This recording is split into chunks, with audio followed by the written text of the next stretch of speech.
Hey guys, welcome back to the AR YouTube channel.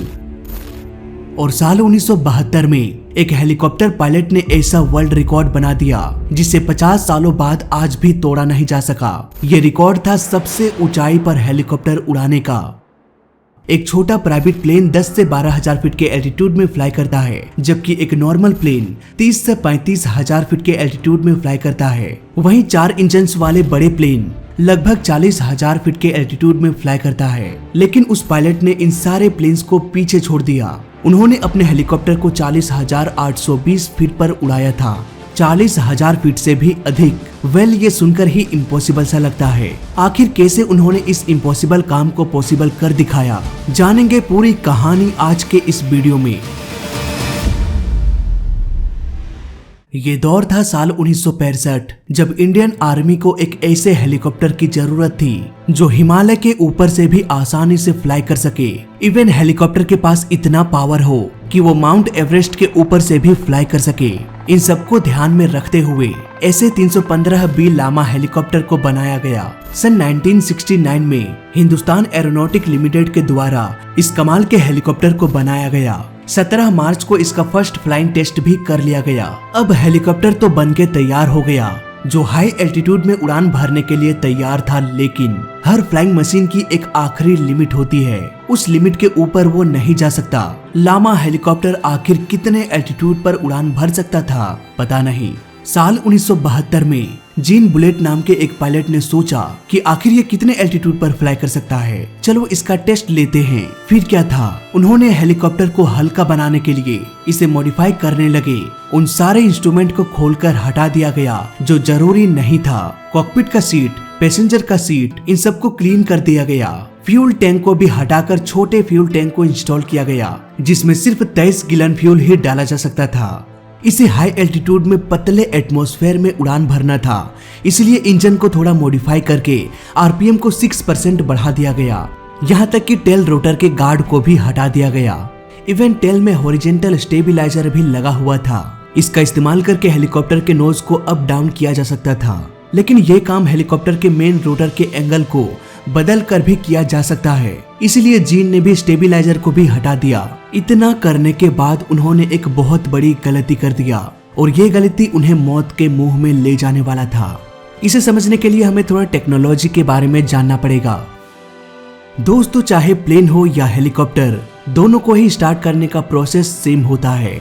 एक jet engine को start करने के लिए नॉर्मली 3 चीजों की जरूरत पड़ती है।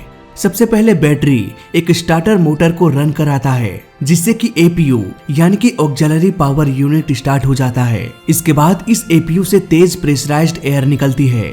इस एयर को इंजन में सप्लाई किया जाता है, जिससे इंजन का ब्लेड्स घूमने लगता है और कुछ सेकंड्स बाद इंजन स्टार्ट हो जाता है। अब यहाँ पर इतने लंबे प्रोसेस को स्किप भी किया जा सकता है, यानी कि बैटरी स्टार्टर और APU को हटाकर सीधे एयर स्टार्ट यूनिट का इस्तेमाल कर लो। ये एयर स्टार्ट यूनिट सीधे इंजन में प्रेशराइज्ड एयर भेजती है। इसके बाद इंजन का ब्लेड घूमना शुरू हो जाता है और कुछ ही देर बाद इंजन स्टार्ट हो जाता है। यानी कि अगर एयर स्टार्ट यूनिट का इस्तेमाल किया जाए तो इन सब लफड़ों को साइड में रख सकते हैं। इसकी कोई जरूरत नहीं, ना कोई बैटरी, ना ही स्टार्टर मोटर और ना ही किसी APU या GPU की।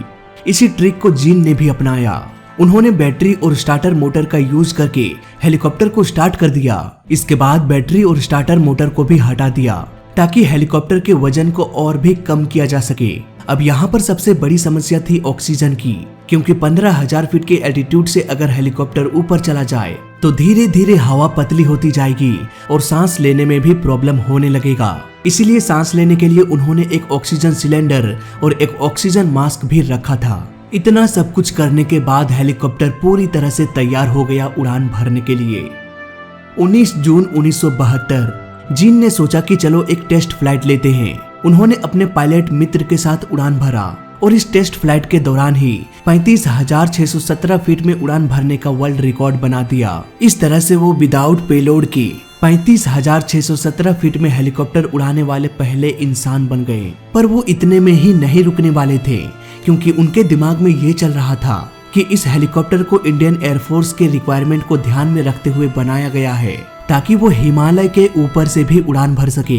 इट मीन्स अगर ये 18-19 हजार फीट से टेक ऑफ करेगा तो ये आराम से 30,000 फीट के एल्टीट्यूड में उड़ सकता है, वो भी पैसेंजर्स और सामान को लेके। ऐसे में उन्हें ये रिकॉर्ड कुछ खास नहीं लगा, इसलिए उन्होंने सोचा कि चलो दोबारा से टेक ऑफ करते हैं। फिर क्या था, 2 दिन बाद ही वो निकल पड़े फिर से अपने ही रिकॉर्ड को तोड़ने के लिए। इस बार महज 15 मिनट्स में ही यह हेलीकॉप्टर 36,000 फीट को भी क्रॉस कर दिया। दोस्तों, जैसे जैसे एक प्लेन या हेलीकॉप्टर के रोटर का स्पीड एल्टीट्यूड के साथ बढ़ता जाता है, वैसे वैसे इन्हें मैक नंबर और कॉफिन कॉर्नर का सामना करना पड़ता है। यहाँ पर आने के बाद प्लेन को लिफ्ट मिलना या हेलीकॉप्टर के रोटर को लिफ्ट मिलना बंद हो जाएगा। इवन इसके टुकड़े टुकड़े भी हो सकता है। मैंने इस पर एक डिटेल्ड वीडियो भी बना रखा है बेहद आसान भाषा में। जीन को भी इस मुसीबत से बचना था। धीरे धीरे हेलीकॉप्टर का एल्टीट्यूड बढ़ता गया, साथ ही साथ टेम्परेचर -62 डिग्री तक पहुंच गया। तभी एक मुसीबत आ गई। इस हेलीकॉप्टर का इंजन इतने एल्टीट्यूड में फ्लाई करने के लिए डिजाइन नहीं किया गया था, इसलिए देखते ही देखते इंजन में आग लग गई। अब प्लेन ऊपर जाने के बजाय नीचे गिरने लगा। अब क्योंकि उड़ान भरने से पहले ही बैटरी और स्टार्टर मोटर को खोल के रख दिया था, इसीलिए अब वो दोबारा से इसके इंजन को स्टार्ट नहीं कर सकते थे। धीरे धीरे हेलीकॉप्टर तेजी से नीचे गिरने लगा। अगर हेलीकॉप्टर को कोई बचा पाता तो वो था ऑटो रोटेशन सिस्टम। पर ये ऑटो रोटेशन सिस्टम क्या होता है, इसे समझने के लिए हमें पिछले वीडियो का एक झलक देखना पड़ेगा। दोस्तों, हमने बचपन में पेपर का पंख बहुत घुमाया था। जब तेज हवा चलती थी तो ऑटोमेटिकली ये पंख घूमने लगता। इसे ही कहा जाता है ऑटो रोटेशन। यहाँ पर हेलीकॉप्टर का इंजन फेल हो गया है, जिसकी वजह से इसे लिफ्ट मिलना भी बंद हो गया। अब यहाँ पर रोटर को इंजन से डिसंगेज करना पड़ेगा ताकि रोटर फ्रीली घूम सके। अब इस हेलीकॉप्टर का रोटर घूम तो रहा है पर इसे लिफ्ट नहीं मिल रहा, लेकिन कहीं न कहीं ये गिरने की रफ्तार को धीमा कर सकता है। जब हेलीकॉप्टर आगे की ओर फ्लाई करता है तो इसका नोज नीचे की ओर, वहीं टेल ऊपर की ओर होता है। ऐसे में एयर का फ्लो आगे से कुछ इस तरह से होता है। लेकिन अगर इंजन फेलियर के कारण हेलीकॉप्टर नीचे गिर रहा हो तो हवा का बहाव नीचे से कुछ इस तरह से होगा। ऐसे में रोटर से होकर गुजरने वाली हवाएं हेलीकॉप्टर के रोटर को रोटेट करना शुरू कर देगा। इसके बाद हेलीकॉप्टर नीचे गिरने के बजाय किसी प्लेन की तरह ग्लाइड करना शुरू कर देगा और धीरे धीरे ये किसी सुरक्षित एरिया में लैंड कर सकता है। इसी प्रोसेस को कहा जाता है ऑटो रोटेशन। अब जीन भी इसी ऑटो रोटेशन टेक्निक का इस्तेमाल करके हेलीकॉप्टर को नीचे लाने की कोशिश करने लगे। यह हेलीकॉप्टर बादलों के बीच से -60 डिग्री सेल्सियस से होते हुए नीचे आ रहा था, इसलिए ढेर सारे आइस क्रिस्टल हेलीकॉप्टर के चारों ओर जमने लगा। अब पायलट बाहर ठीक से देख भी नहीं पा रहे थे, लेकिन ऐसा ज्यादा देर तक नहीं चलने वाला था, क्योंकि जैसे जैसे हेलीकॉप्टर नीचे आता गया एयर फ्रिक्शन के कारण आइस क्रिस्टल भी हटता गया। अब जीन सनलाइट को देखकर दिशा का अंदाजा लगा सकता था। धीरे धीरे हेलीकॉप्टर नीचे आता गया और सुरक्षित क्रैश लैंडिंग कर गया। इस तरह से जीन 40,820 फीट में हेलीकॉप्टर उड़ाने वाले पहले इंसान बने।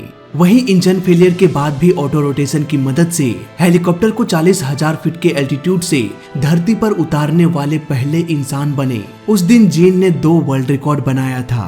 करीब 90 साल गुजारने के बाद 15 फरवरी 2011 में उनकी मौत हो गई, पर उनका रिकॉर्ड आज भी कायम है, आज भी उनकी याद दिलाती है।